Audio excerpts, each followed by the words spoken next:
ఇవాళ మనం తయారు చేసుకోబోయే రెసిపీ ఎగ్ గీ రోస్ట్ తయారు చేసుకునే విధానం.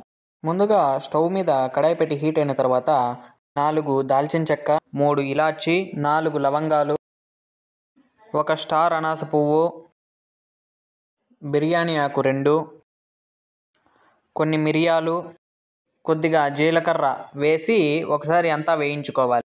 వేయించుకొని పక్కకు తీసుకున్న తర్వాత ఒక కప్పు సన్నగా కట్ చేసి పెట్టుకున్న కొబ్బరి ముక్కలు వేసి వేయించుకోవాలి.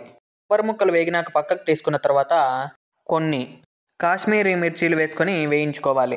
ఇలా వేయించుకున్న వాటన్నిటిని ఇలా పేస్ట్ లాగా చేసుకోవాలి. తర్వాత స్టవ్ మీద కడాయి పెట్టి అందులో 2 స్పూన్ల నూనె వేసుకొని హీట్ చేసుకోవాలి. ఆయిల్ హీట్ అయిన తర్వాత మనం ముందుగా ఉడికించి పెట్టుకున్న గుడ్లని వేసుకొని రోస్ట్ చేసుకోవాలి. గుడ్లు వేగుతున్న టైంలో కొద్దిగా రుచికి సరిపడా ఉప్పు, చిటికెడు పసుపు వేసి ఒకసారి అంతా కలిసేలా కలుపుకోవాలి. తర్వాత వేగిన గుడ్లని పక్కకు తీసి పెట్టుకొని ఆయిల్లోకే 3 స్పూన్ల నెయ్యి వేసుకొని హీట్ చేసుకోవాలి.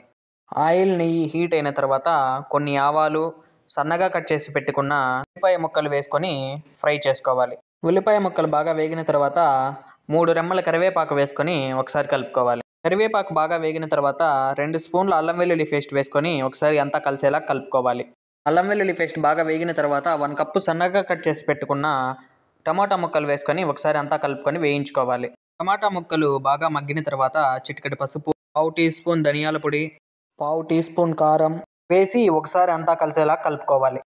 తర్వాత మనం ముందుగా తయారు చేసి పెట్టుకున్న పేస్ట్ని వేసుకొని ఒకసారి అంతా కలిసేలా కలుపుకోవాలి. ఒకసారి కలుపుకున్న తర్వాత కొన్ని నీళ్లు వేసుకొని ఒకసారి అంతా కలిసేలా కలుపుకొని మూత పెట్టుకొని ఒక 5 నిమిషాలు మగ్గనివ్వాలి. 5 నిమిషాల తర్వాత ఒకసారి కలుపుకొని సన్నగా కట్ చేసి పెట్టుకున్న కొత్తిమీర వేసి ఒకసారి మళ్ళీ కలుపుకోవాలి. తర్వాత మనం ముందుగా రోస్ట్ చేసి పెట్టుకున్న ఎగ్గుల్ని వేసి ఒకసారి మసాలా అంతా పట్టేలా కలుపుకోవాలి. ఇలా కలుపుకున్న ఎగ్గుల్లోకి రుచికి సరిపడా సాల్ట్ వేసుకొని ఒకసారి మళ్ళీ అంతా కలిసేలా కలుపుకోవాలి. కలుపుకున్న ఎగ్గుని సర్వింగ్ బౌల్లోకి తీసుకొని సర్వ్ చేసుకుంటే మనం తయారు చేసుకున్న ఎగ్ గీ రోస్ట్ రెడీ.